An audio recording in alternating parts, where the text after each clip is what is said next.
सेवा ही माधव सेवा एही कथा को जीवनर व्रत करिसेंती बालेश्वर जिला भोगराई ब्लॉक आरुहावृत्ति पंचायतर नरेंद्र नाथ सामल। साधारणतः आम्बुलांस कहले चारिचकिया जान को बुझाए। चारिचकिया आम्बुलांस बदल में बाइक आम्बुलांस ग्रामांचल रे रास्ता नथिबा किंबा चारिचकिया पई सड़क नथिबा अभहंच स्थान को पहुंची पारुछे एही बाइक आम्बुलांस। खबर पाइबा मात्रे संगे संगे पहुंची जाउछि एही आम्बुलांस। यह कौनसी सरकारी संस्था द्वारा परिचालित नुहे, यह एक बाइक आम्बुलांस। नगेन्द्र सामल निजे जलेश्वर भोगराई बस्ता बालियापाड़ अंचल रोगी को नहीं सेवा जोगाई थांते।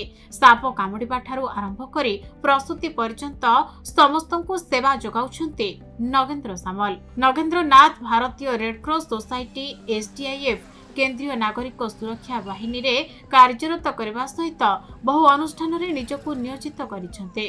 गाँव रे पितामाता स्मृति उद्देश्य वन भारती फाउंडेशन करी 10 खंड पंचायत रे पाखापाखि 30 गाँव रे निःशुल्क बाइक आम्बुलांस सेवा प्रदान व्यवस्था करि आसुछन्ति नगेन्द्र। खाली सेतिके नुहे, एही बाइक आम्बुलांस रे ऑक्सीजन रो सुविधा मध्य रहिछे। रोगी आराम रे सोई रही डाक्तरखाना जाय परिबो। सेहिपरि समस्तक अवगति और सुविधा पाई 24 घंटा टोल फ्री मोबाइल नंबर रहिछे। निजे नगेन्द्र नाथ 111 थर रक्तदान करी अन्यर जीवन बंचाइबारे सहायक मध्य होइछन्ते।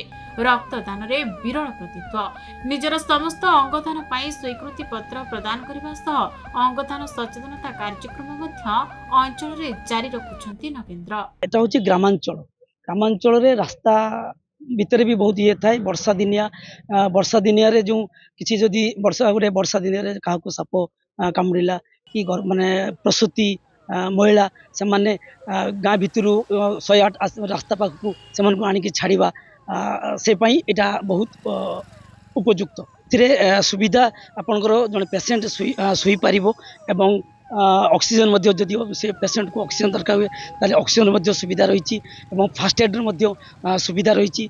जड़े एटेंडेंट बसी जीवा मध्य सुविधा रही। आरुहावृत्ति ग्राम रे ये जो वन भारती फाउंडेशन ट्रस्ट आनुकूल्य रे ये जो वर्तमान आमर बाइक आम्बुलांस श्री नगेन्द्र नाथ सामल यार से अध्यक्ष आज को से 2 वर्ष पूर्व ये बापा माँ ना ये जिनस को समाज पाई समर्पण करिसेंति एवं आज को 2 वर्ष पूर्व वर्तमान ये कार्यक्रम करेंगे बोली से बहु लोक डाकी यार गोटे संगठन कार्यक्रम से करथिले एवं एजावत 200 ऊर्ध्व रोगी माने वर्तमान जलेश्वर बालियापाड़ भोगराई दहमुंडा पीएचसी पर्यंत ए रोगी को से जोठी 4 व्हीलर जाई न पहुँची से आसी बाइक सेवा जा पहुँचे दौरान एवं रोगी मैंने जा शीघ्र डाक्तरखाना चिकित्सा हो पार्टी।